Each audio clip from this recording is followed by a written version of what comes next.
And we are live with Mike Cruz of Citadel Jump. Welcome to the ESW Webcast. I'm your host, James Smith, editor-in-chief of exitstrategyworld.com. And we are very pleased to have this guest with us today. It's been a few months since I've recorded a segment with Jers, and we're very happy to have this guest. So without further ado, Mike, introduce yourself to this audience. Tell us about your career and how you came to start your company, Citadel Jump. Hey, thanks for having me, James. Couldn't be more excited to be here. This is an awesome podcast, awesome format. And I think what you're doing kind of, really helps people frame the world and what options lay before them. But yeah, to answer your question, this is in my DNA. I was kind of on this path before I ever had to make like an existential choice. I was born, my last name is Cruz. I come from, my ancestors come from Cuba. They escaped communism. On my mother's side, they are Latter-day Saints, so commonly known as Mormons. So they kind of, have this frontier mentality about them, this whole prepper mentality of having 3 years of food storage, things like that. So that's kind of the world I was born into. I've lived all over the United States. After high school, I joined the Navy as a corpsman. And that was a big decision for me. And in addition to that kind of world I was born into and thrown into, I quickly realized that I may have made a decision that I didn't necessarily want to make. I started asking questions after I was a greenside corpsman. So that means I was attached to Marines and things like that. And I'd ask people like, what are we doing here? What's the main reason we're going into these places? And no one really gave me a great answer. No one could really answer it. And that's fair. The world's complicated. But even from like your senior leadership, you couldn't really get definitive answers that kind of sat well with you. And I just want to preface all this that, I love America and I still think it's probably one of the most free places on earth. And as free jurisdictions, freedom cities, acceleration zones proliferate, the United States is probably going to lead in all those categories.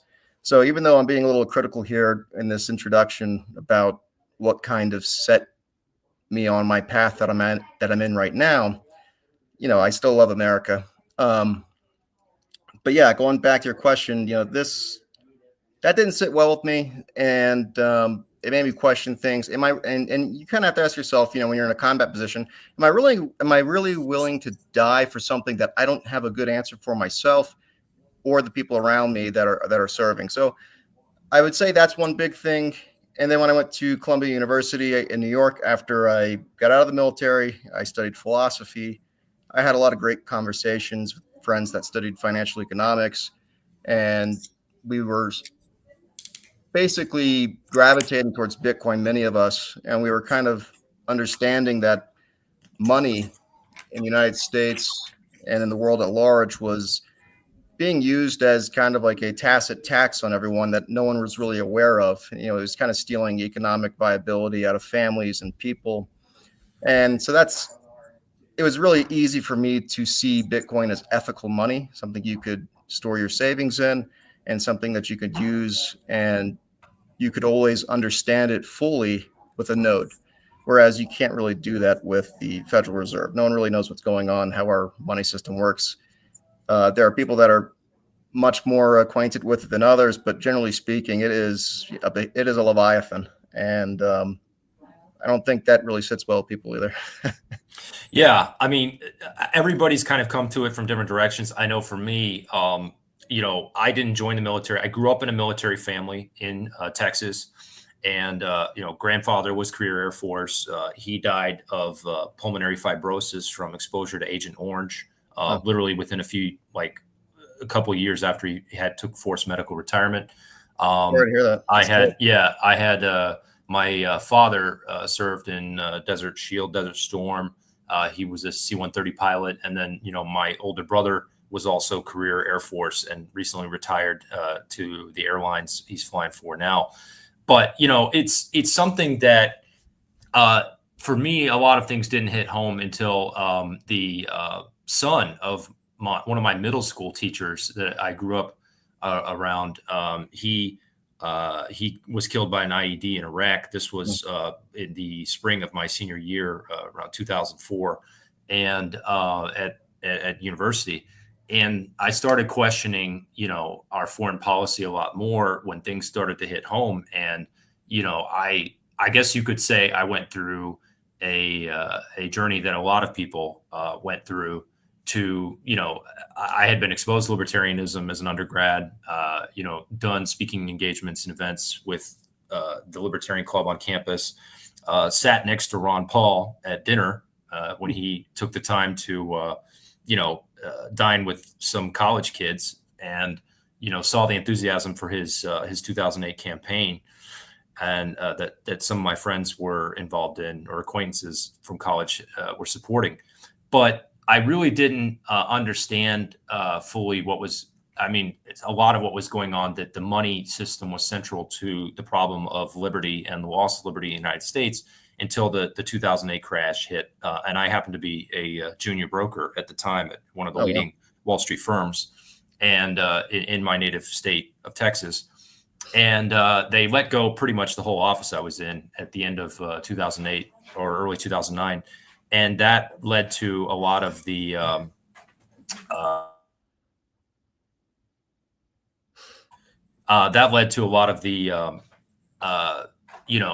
subsequent directions in my career in terms of publishing, going into journalism after my stint in financial services, and then returning to finance, this time in the DeFi direction, working with other companies, on fintech promotion and marketing. And, I had known Vijay Varghese, the CEO of Exit Strategy World, for a long time, for a number of years before we got together and created this company. He had been very active in the precious metal space. He was an early investor in Bitcoin, back in 2012, 2013, was accumulating sats already. And I said to him, what if we were to combine passports, internationalization, with your gold vaulting and fintech, problem solving expertise? And that's how ESW was born at the end of 2023 and early 2024. And now we're on the cusp of, launching our app, a fully mobile app. We have a dev team that works with us in Eastern Europe, specifically Bulgaria. And we're adding real estate in the Republic of Georgia to our listings. We already have listings with an authorized agent for Shoba in the United Arab Emirates. And we've known Will Lair, myself and V, we've known him for a number of years. And I think that's how you and I were introduced. So this kind of bring things back full circle for your audience. I'm kind of introducing myself, not reintroducing myself to my audience, but basically telling your audience that, who are these guys, right, that you're talking to today. So, Mike, what was the thing that motivated you to see the intersection between Bitcoin and real estate, especially specifically offshore real estate in Latin America? Because I know you have a relationship with, the guys at Prospera, ZED in Roatan, Honduras. And I wanted to get into that while we, because we're going to probably go about 35, 40 minutes today. So wanted to make sure we spent a significant amount of time on that topic. Yeah, that's a great question. It really starts at home for me. The United States, for me, the American dream is the white picket fence. It's a home. It's a way to provide for your family. It's a way to have kids and to provide for those you love about, and, define how you want to live. And I feel like for my generation, that's largely been kept away from us due to inflationary forces, due to challenges with, the financialization of mortgages and housing, and they've departed from this utility value. Homes and real estate, generally speaking, throughout history, weren't always used as a place to store money, which it's probably the largest, and it's obviously the largest asset class in the world. It's about 300 billion. So it's trillions of dollars in the U.S. housing market, I think you meant to say, but yeah, it's basically by the time, since 2008, you feel like for my generation, especially, and I'm only a few years older than you, that it's been almost a feature, not a bug, that home ownership has become unaffordable, particularly since the pandemic rocketed home prices upward. Yeah, correct. And right now, I mean, really, if you want a job that can afford, to pay the prices that are currently existing and the interest rates that are there, you have to live in these saturated labor markets like New York and San Fran, where you're going to pay Chicago. exactly. You're going to pay over $500,000 for a studio in these types of places, which is just crazy to think about. And then you're also getting taxed at the highest rate as opposed to other places in the country. I used to have a condo in downtown Jersey City, which was about 15 minutes from Wall Street door to door.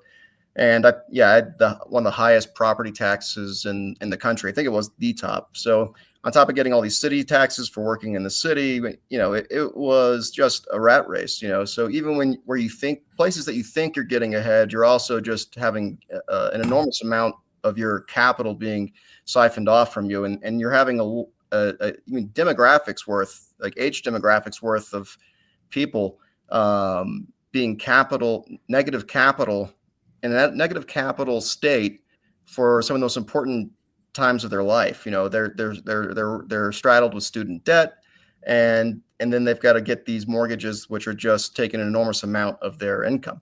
So that's kind of the situation I've kind of found myself in, and I found myself asking questions like I typically do.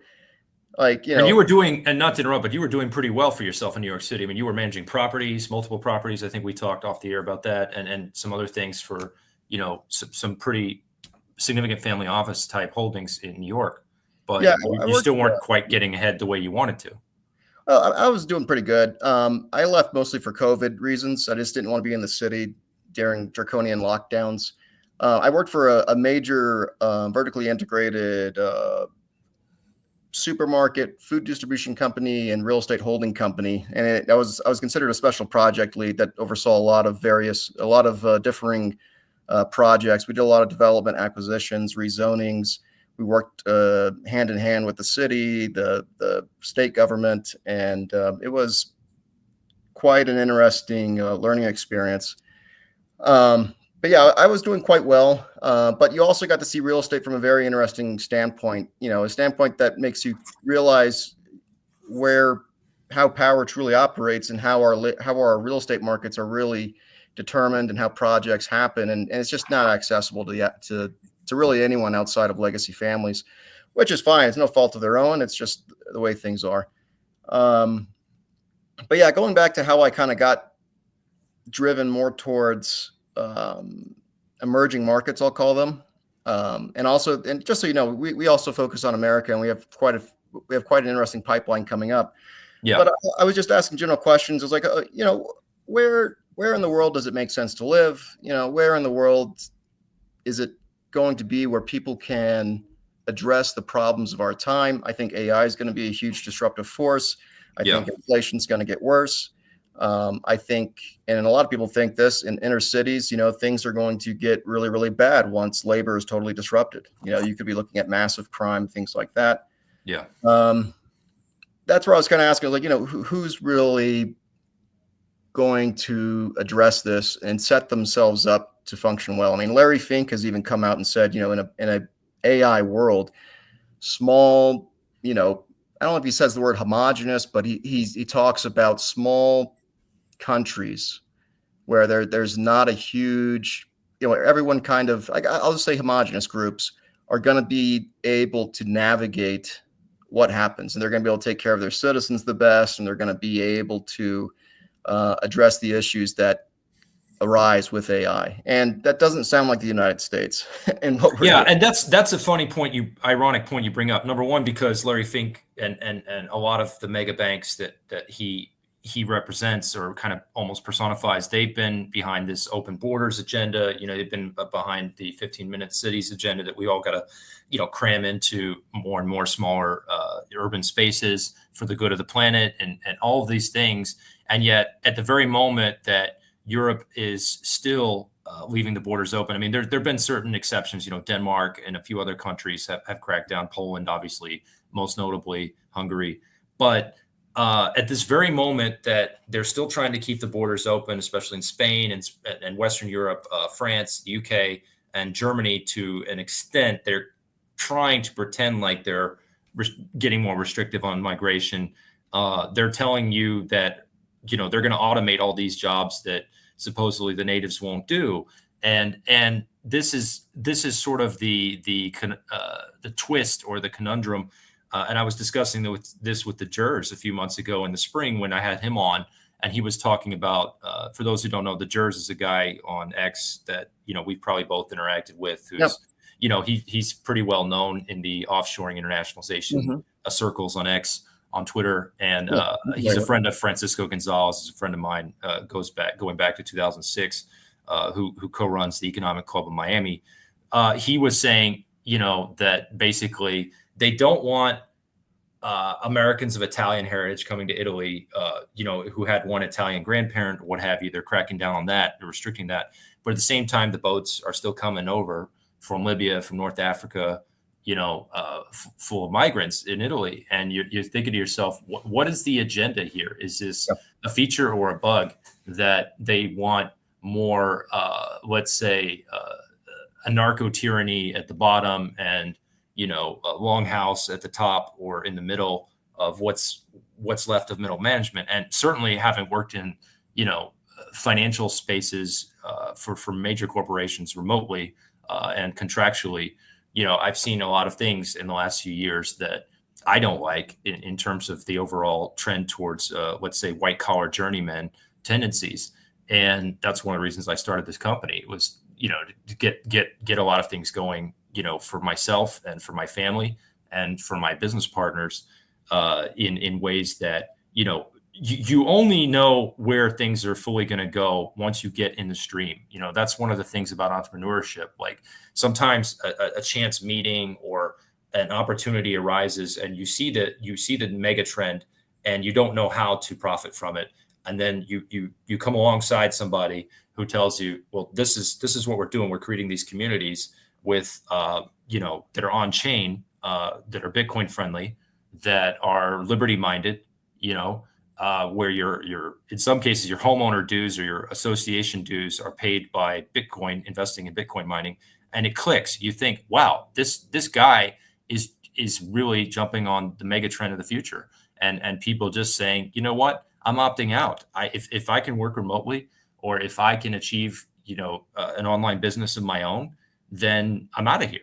I'm headed south to Central America or Latin America, because I see that they're still not atomized in the way that our society is becoming, where relatives hardly talk to each other, right? And people don't see birthdays and quinceañeras and anniversaries and things like that. It all just kind of goes by the wayside, and in a lot of families, and it's a very sad thing. But I'm preaching now. I'm getting a little bit on my soapbox, so I'm gonna hand it back to you, the floor. That's healthy. Those are healthy thoughts. I like them. And I agree. And I think ultimately, and the most important market to kind of watch with these trends is America. And obviously, I think we're going to see a huge disruption with the silver tsunami that is oncoming. So by 2030, a lot of boomers are going to start dying. That means, I mean that there's a chart that's, and I sorry to interrupt, but there is a chart that's circulating widely on X, and it shows the leading single employer in every single state. And you look back in the 90s, and it was a lot of household name companies, Fortune 500 companies, and now you look, and it's almost in every single last state, if not all 50 states, the single largest employer is some kind of hospital system, right, or university hospital system. Oh yeah, absolutely, and that's kind of scary. And so we have this, so that's going to be an onslaught of inventory that we're going to have to deal with. And then you're going to have labor disruptions with AI. So there goes your, income is what determines what can afford a mortgage. Right. It's like that for commercial real estate. Can the rent roll afford the loan here? And I think ultimately what this means is there's going to be a ton of inventory, and only some of these places are going to matter going forth. Yeah. What those places are, that's ultimately what we concern ourselves with at Citadel Jump. It's, where are the places that are going to matter, and what's going to determine what matters, because labor may not matter, knowledge may not matter. And a lot of it may just circle back to values. A lot of it may circle back to purpose and meaning. And that's kind of, if you follow like the network state movement, I'm a big fan of Dryden Brown and Praxis, and I think he articulates that right. Like we're going to need meaning to address this new age that's emerging around us every moment in every way and in our language. Absolutely. Yeah. Absolutely. I think it was there was an anti-communist writer in the mid 20th century, and I forget his name. I think it was either Whitaker Chambers or one of his friends who said that you could give men 3 square meals a day in a gulag and they would still die of despair. Or some words to that effect. Very powerful spiritual insights when he discovered Christianity and left the his communist associates from the 30s for good.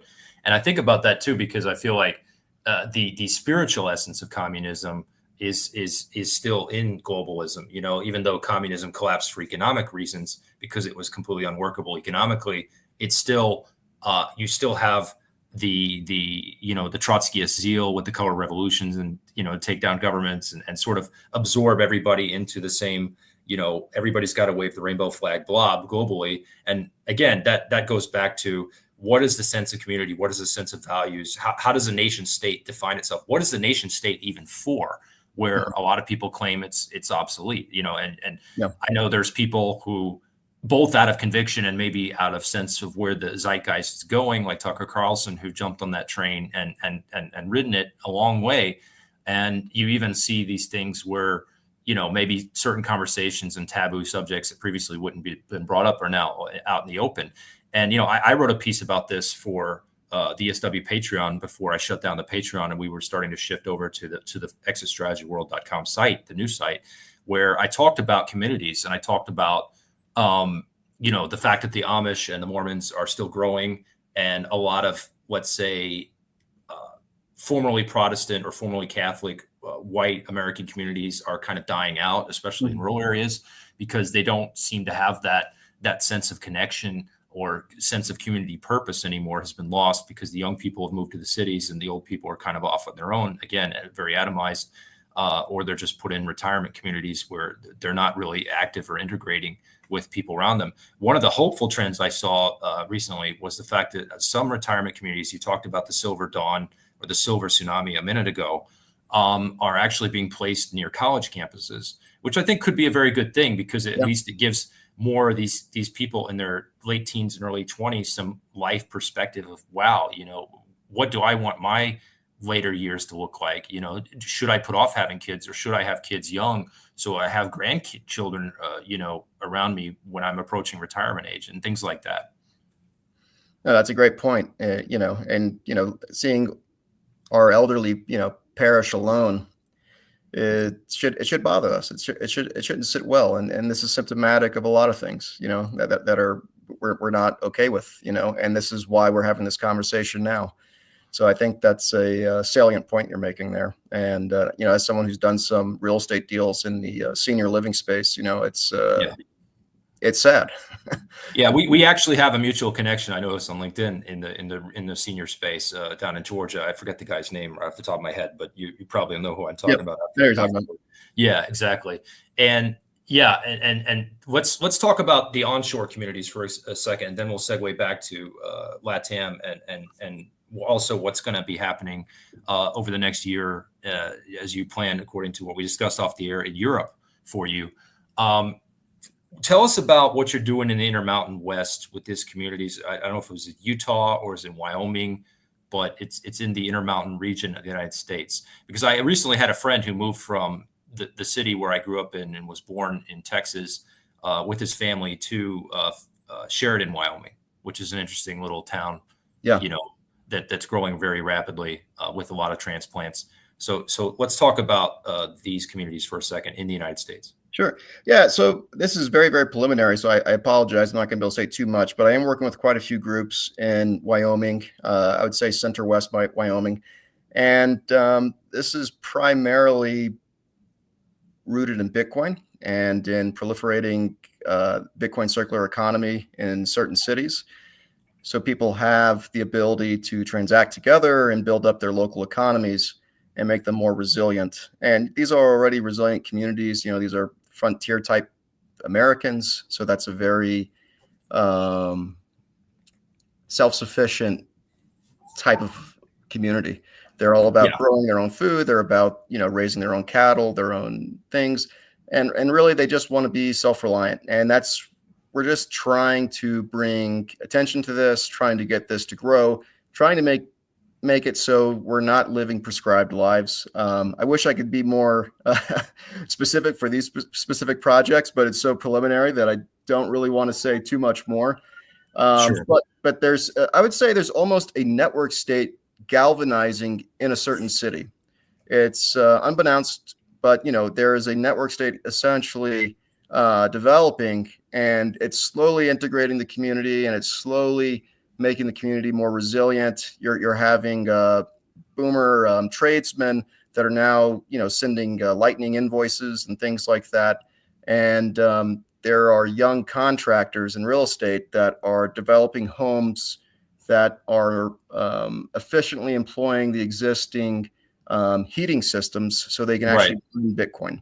So that's largely what we're looking to do on a larger scale. We're trying to do two things: attract Bitcoiners to these places and define a model that's reproducible, but at the same time bringing in the existing community and not disrupting it, and only making the lives of those that live there better.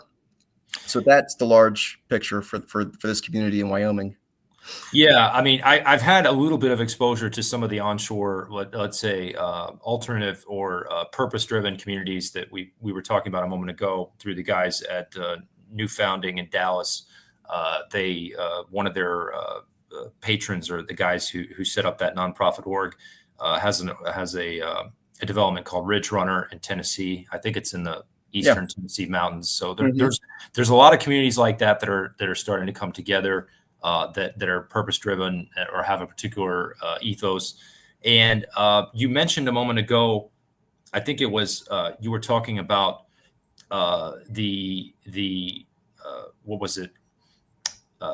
We were talking about Central America as well, because of what's going on in Roatan Island, which is for those who don't know, that's an island off the coast of Honduras in the Caribbean side of the country. The country also has a Pacific side, which is kind of interesting, because I think long term that tri-border area on the Pacific coast of Honduras, El Salvador, and Nicaragua, where they meet, is going to see a lot of development here in the coming years, simply because of the spillover from what Nayib Bukele and Bitcoiners have accomplished in El Salvador. It's tremendous, and to the point that a lot of people are looking now at Nicaragua further down the coast as sort of a way to stay engaged in those communities, but at a slightly more affordable cost in Nicaragua compared to, let's say, the real estate prices around El Zonte and Bitcoin Beach.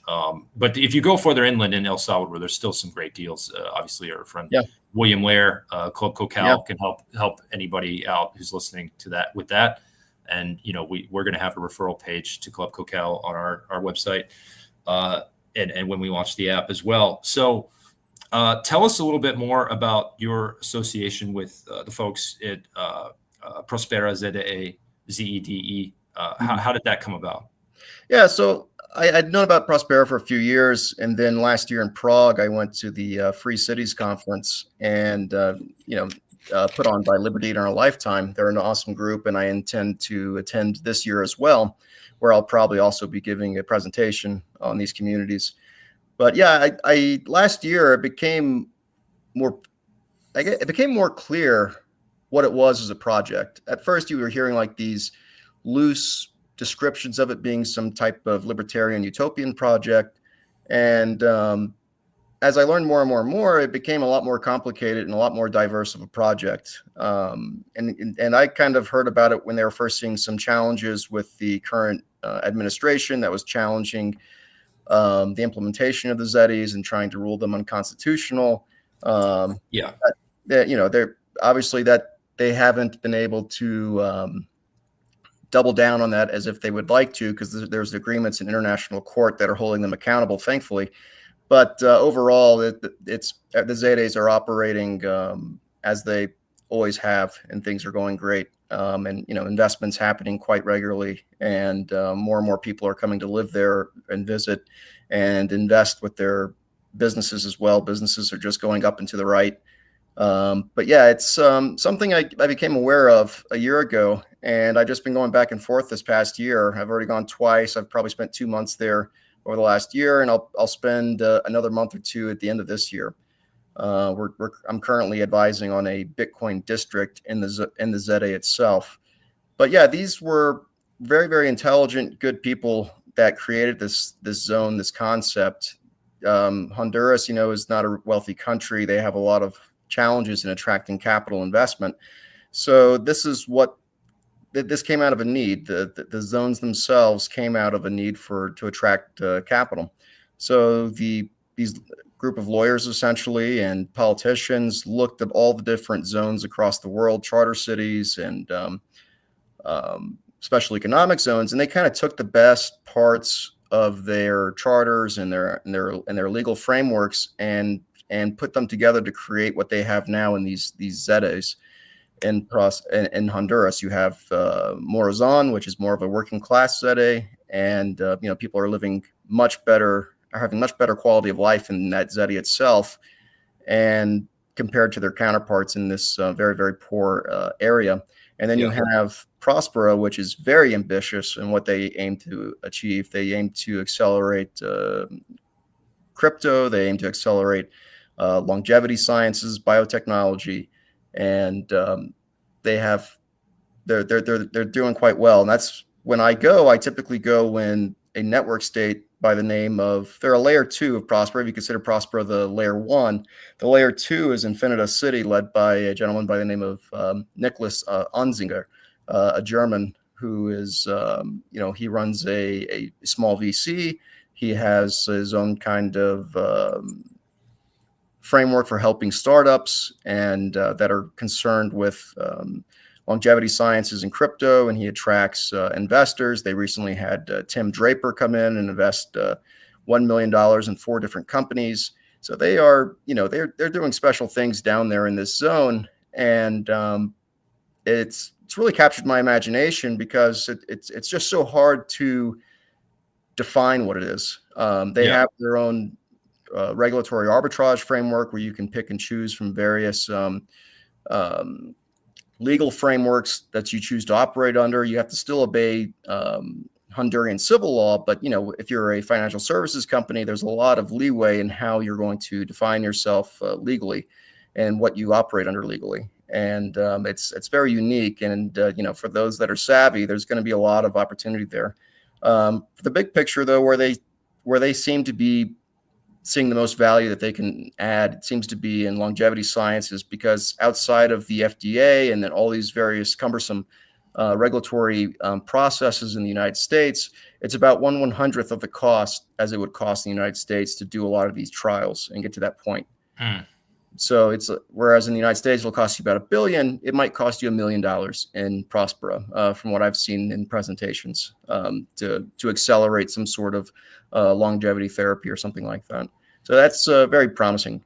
One area of medical science I would like to see more of research into is counter-inflammatory, helping people with things like, particularly as the millennials age, and obviously Gen X is already there, dealing with things like rheumatoid arthritis, therapies that can help, like for a mass market therapy, not just people that, are millionaires who want to live to be, 150 or whatever, or 200, but the dealing with things like long COVID effects, and the impact of the spike proteins on the body, whether it's from the vax or it's from, just a repeated exposure to COVID for somebody like myself who didn't take the vax. I think that's an area that I'm kind of closely following in my personal research online, in terms of development of some of these free zones and the clinical trials that are taking place there, and certainly dealing with things like I think we're on the cusp of a medical tourism boom, and obviously Prospera is well positioned with the Roatan airport. You're going to have charter flights from Houston, Miami, New Orleans, other major cities across the U.S. to have some dental implants and cosmetic dental procedures and all sorts of things really do well there, because people can pay in stable coins and whatnot. And I've talked to some guys who who are big in the stable space, and that's about to explode, obviously, because the big players in Wall Street are getting into it. Maybe they see it as a way to, particularly with Tether, to buy the U.S. dollar more time in terms of, because it's backed by U.S. Treasuries and whatnot, which kind of brings things back to the monetary conversation that we were having at the start of the program. But let's conclude our conversation for the last several minutes that we have here, coming up on the quarter of the hour, with what are your plans for Europe? I know you don't like to go into too much detail in terms of what's happening, but can you give us an outline of, because a lot of people are unfortunately writing some parts of Europe off, and I think that would be a mistake. But at the same time, I think that, unfortunately, given the authoritarian direction that France and the UK and even Germany now are sliding towards, a lot of the good things in Western Europe are probably going to have to be transplanted from the Central and Eastern Europe part of Europe, and as well as, of course, Switzerland, which has always had, for centuries, a commitment to liberty, even despite of all the wars and violence going on around it. So let's talk about that for a second. Yeah, so I think there's a little point of miscommunication on my part. So Citadel Garden, I see on the page here, that's actually my friend's project. His name is Rahim, and we've actually talked about collaborating in the past, but right now. Okay, I just saw the name Citadel and just assumed you were involved because it was both named Citadel. Yeah. Makes sense. But anyway, I'm happy to talk about it because it's a fantastic project and we're doing something similarly. But Rahim has created a platform where people can have fractional ownership in houses, whether they're nomads or whatever, and they can have ownership in these houses that corresponds with certain months. So they can have ownership. They can go to different homes at different times of the year to avoid tax hits. So you can spend your 90 days in Europe, and then you go to Eastern Europe, and then you maybe go to the Caribbean or whatever. He's working out exactly how this will all look, but it's meant to help people from a tax advantage, and he's doing it in Europe, which I think is very inspiring because a lot of people back off from such a challenging task. He's obviously a Austrian economist. He calls himself the last Austrian economist, and he's quite a fascinating individual. I have a lot of respect for him and what he's trying to do, and I believe he's going to be successful. But he's doing it in places where people don't suspect. He's based in Switzerland. But I think he's going about it the right way. He's investigating some interesting protocols through the RGB initiative, which will be on the Bitcoin network, which is going to be very interesting. That's above my expertise with fractional investments, but I think he's going to do things the right way. He's a highly intelligent person, and his heart's in the right place. And this is going to really bring a lot of opportunity for people looking for these types of opportunities in Europe, particularly. Yeah, I mean, I think I was just skimming over the page early this morning, the Citadel Garden page, and I saw they have a project in Croatia and another one on the island of Madeira, which is, I believe, has some, let's say, special economic characteristics. I wouldn't call it a special economic zone within Portugal, but it is offshore Portugal, I guess you could say, because I know there's a lot of banking there. And crypto, and there's been efforts to establish crypto-friendly banking. And the Swiss bank, the particular Swiss banks we deal with are all crypto-friendly through our attorneys at ESW. And coincidentally, the guy that we work with, who has a direct contractual relationship with Shoba that we work with in the UAE, he's actually an Austrian citizen with Swiss residency of North African descent. So that's kind of an interesting. I just thought that was an interesting synchronicity when you started telling me about Rahim and what he's doing in Europe. So, last question for you: where do you see a lot of these communities going in terms of? I know, price is an issue for some people. Is there a possibility of a kind of, let's say, spectrum of pricing where, for example, you could have, let's say, a kind of, mobile home area that's near where the development's happening for people who are more nomadic and just want a paid spot that they can spend a few of their Satoshis or their Tether on or a chunk of their retirement savings, because I know the Wall Street Journal did a story about this several weeks ago where they were talking about how the prices are getting increasingly outrageous just for people to have a dedicated like little cabin that is more of a motorhome spot, right? It's more of a hookup for their $300,000 motorhomes or what have you. And actually, a high school buddy of mine's parents sold their house in North Texas, and they bought a used motorhome. I guess they did a little bit of repairs on it, and they've been traveling the country for the last several years. Now they're a boomer couple; they're a little bit older, but the point being that could we see a sort of spectrum of not only mobile communities but also like prefab, more of a prefab housing, and then all the way up to the $1 million homes, the larger spreads that people want with big pool, garden, everything. Yeah, it's quite interesting. I mean, I think in the United States, until the silver tsunami happens, I mean, houses are going to be pretty locked up. I think, though, we're at the beginning of the trend. You're starting to see slippage in prices. I think a lot of the major metropolitan areas are slipping in price. Like Austin in particular, thank God. Yeah. But theirs is for really good reasons. They allow developers to develop there at a higher rate than other metropolitan areas. So I think they just do things right, and they just step out of the way, and they just let the market figure things out to an extent.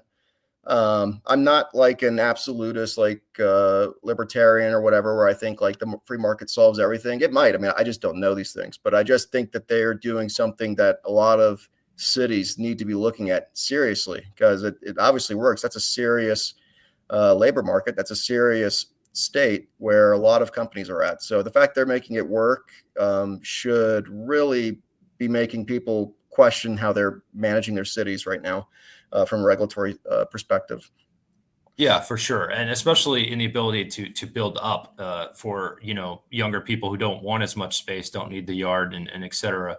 I think that's important, building mid to high rises and duplexes, for families if they don't mind sharing a wall or a carport, next to each other. Things can be obviously zoned more compactly. And I don't have a problem with that. I think the problem I have is that we've created a lot of perverse incentives, both for private equity to come in and just basically create these renter towns. I mean, I've even seen it in North Texas where everybody still claims it's so affordable, where you've got, for example, next to Bell Helicopter in the HEB area, just entire communities that are basically newly built for renters, for corporate, nomads. And they're sort of, congratulations to private equity. You reinvented the company town, for the 19th century, for the Gilded Age, right? Without providing the jobs. Right. Without providing the opportunities. The opportunities and the job security that some of the company towns may have provided for the coal miners. So yeah, exactly. And this is, we could talk about all these topics all day, but I think this was a good introduction to what you do, a good overview of where things are going, the lay of the land, so to speak. And that's really what I wanted to do with this first show. And so I want to thank you for your time, Mike. We're gonna close in the last minute. So I'll let you have the floor and conclude with concluding remarks here. Yeah, I mean, big picture, what I aim to do is I don't care what we call it. I don't care where it's at. I just want to provide places for people that need a better place for their existence. I don't want to see people strangle under a boot. You don't want to be strangled. You don't want to be disruptive from totalitarianism, things like that, which is more possible now than ever with AI. How are we going to find ways to define ourselves in this new era? And that's ultimately all I want to do, is to develop and to provide opportunities for people that get them closer to their own definition of freedom and how they want to define themselves and as a community. So that's really what I'm aiming to do. And hopefully at Citadel Jump and working with people like you, we can get that message out there and help people that need help. Yeah, for sure. And by the way, Mike, off the air, just let me know when you might be in the New York, New Jersey area soon, if you're going to be we'll be there soon. Yeah, because that would be an opportunity to meet our CEO in person at some point. So in the near future. Awesome. All right. Well, awesome. Thanks for being on the show today, Mike. Appreciate your thoughts and contributions to the program. And we'll have you back on hopefully here in the next few months. Fantastic. Thank you so much for having me, James. All right. Goodbye now.